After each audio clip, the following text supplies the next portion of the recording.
മന്ത്രിക്കൊപ്പം കൂടെ പോണ പോലീസിന്റെ തെറികട്ട കൊടുങ്ങല്ലൂരമ്മ പോലും ഓടിയൊളിക്കും. കള്ളന ഞങ്ങളുടെ നാട്ടിൽ കള്ള എന്ന് തന്നെയാണ് വിളിക്കുന്നത്. ഇനി നിങ്ങളുടെ നാട്ടിലൊക്കെ കള്ളനെ പുണ്യാളാന്ന അവിശുദ്ധാന അങ്ങനെ എന്തെങ്കിലുമാണ് വിളിക്കുന്നത്. നമസ്കാരം, ഞാൻ ബോസ്കോ കളമശ്ശേരി. ഇപ്പോഴത്തെ ട്രെൻഡ് ഇലക്ഷൻ പാരഡി ഗാനം പാടിയപ്പോൾ പരാതി കൊടുക്കുക എന്നുള്ളതാണ്.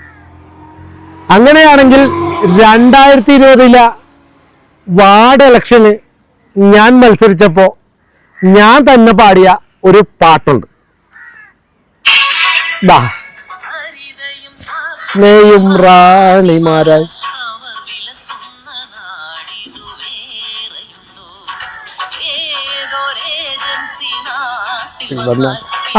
അവര് പുറത്താക്കാനോട്ടമാണ്, മുഖ്യന് വലിയ പൊരിവാണെന്നേ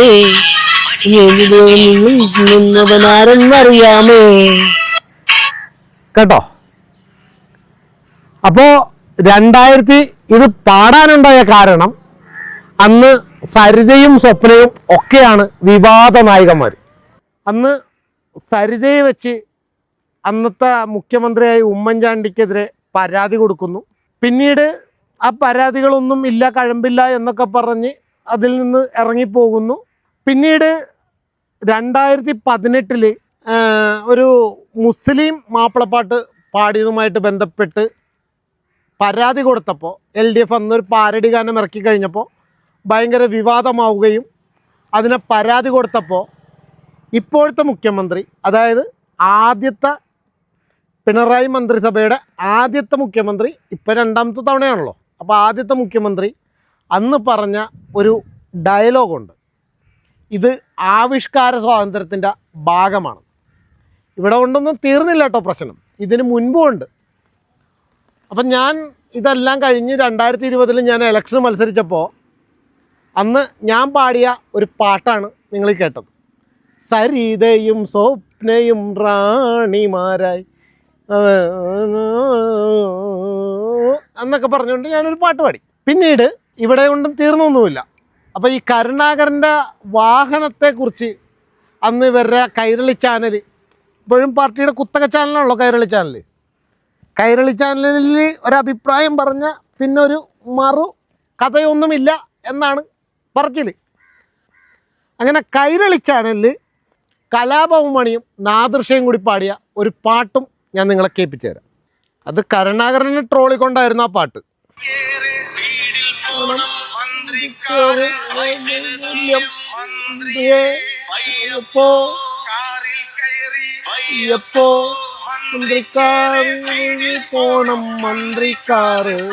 തുല്യം മന്ത്രിയെ ഇപ്പോ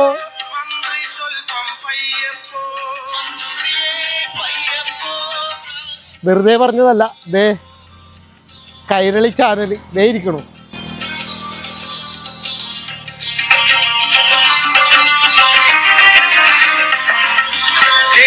ഗൾഫിലും ഹോട്ടലിൽ ദിവസവും ടൂറിന് പോകണ മന്ത്രിക്ക് സ്റ്റേറ്റിലെ കാറിലെ വെല്ലണ സ്പീഡിൽ ഇതുവഴി പോകാൻ തോന്നുമ്പോ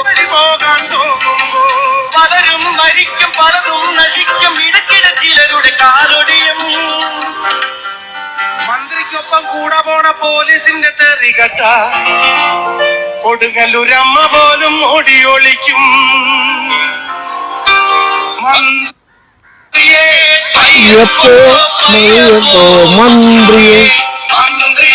കേട്ടില്ലേ?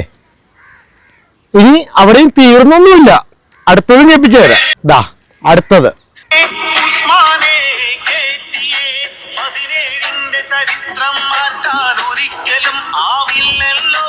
പൈസ കൊടുത്തത് ആരപ്പാ? KMCC ആണപ്പാ, മൂരികളാണേ ആണപ്പാ. പൈസ കൊടുത്തത് ആരപ്പാ? KMCC ആണപ്പാ, മൂരികളാണേ ആണപ്പാ. KMCC ആണപ്പാ. ഉറുക്കനെ നായേ ഉസ്മാനെ കേട്ടിയേ. കേട്ടോ, ഇവിടെയും തീർന്നില്ല. ഇനിയുമുണ്ട് ഒരു പ്രശ്നം കൂടി.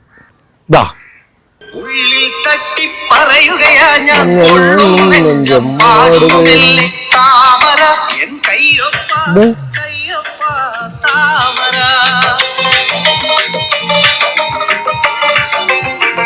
കേട്ടോ, ഇങ്ങനെ എല്ലാ രാഷ്ട്രീയ പാർട്ടികളുടെ ഇലക്ഷൻ്റെ മുതലെടുപ്പിന് വേണ്ടി എല്ലാവരും പാരഡി ഗാനങ്ങൾ ഇറക്കിയിട്ടുണ്ട്.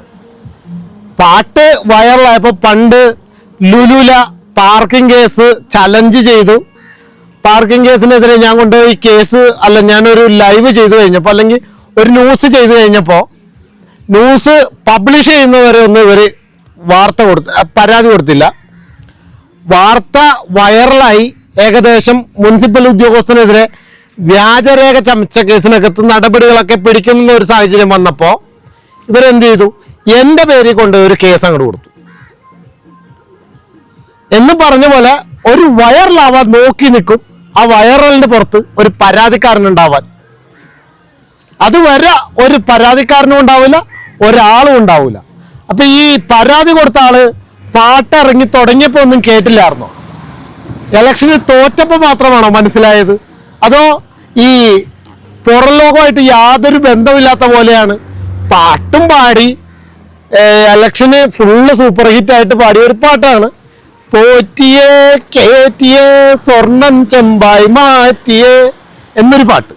അപ്പൊ ഇതൊക്കെ ഇവര് ഇത്രയും നാളും ഈ പാട്ട് ഇറങ്ങി ഇലക്ഷന്റെ റിസൾട്ട് വന്ന് CPM തോറ്റു എന്നറിഞ്ഞപ്പോൾ മാത്രമാണോ പരാതി കൊടുക്കാൻ തോന്നിയത്? അങ്ങനെയാണെങ്കിൽ ഇദ്ദേഹം എന്തുകൊണ്ട് കലാഭവൻ മണി പാടിയ ആ പാട്ടിനെതിരെ പരാതി കൊടുത്തില്ല?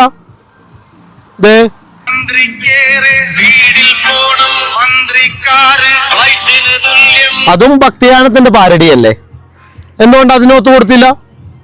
അടുത്തത് BJPയുടെ ഇലക്ഷൻ പാരഡി ഗാനം, അതിനെന്താ പരാതി കൊടുക്കാഞ്ഞത്? അപ്പൊ ഈ പറയുന്നതൊക്കെ വെറും പ്രഹസനം മാത്രമാണ്. പ്രഹസനം മാത്രമല്ല, നാറിയ സ്വർണം കട്ടുകൊണ്ടുപോയി. ഇപ്പൊ പള്ളിയിലായാലും ക്രിസ്ത്യൻ പള്ളിയിലായാലും മുസ്ലിം പള്ളിയായാലും അമ്പലത്തിലായാലും കട്ടവന ഞങ്ങളാരും പുണ്യാള എന്ന് വിളിക്കാറില്ല. കള്ളന ഞങ്ങളുടെ നാട്ടിൽ കള്ള എന്ന് തന്നെയാണ് വിളിക്കുന്നത്. ഇനി നിങ്ങളുടെ നാട്ടിലൊക്കെ കള്ളനെ പുണ്യാളാന്നോ വിശുദ്ധാന അങ്ങനെ എന്തെങ്കിലുമാണോ വിളിക്കുന്നത്? ആണോ? എനിക്കറിയാൻ പാടില്ല കേട്ടോ. വിശുദ്ധനായ കള്ളൻ എന്നൊക്കെ പറഞ്ഞിനി നിങ്ങൾ ഇനി പ്രതിമയൊക്കെ വെക്കോ?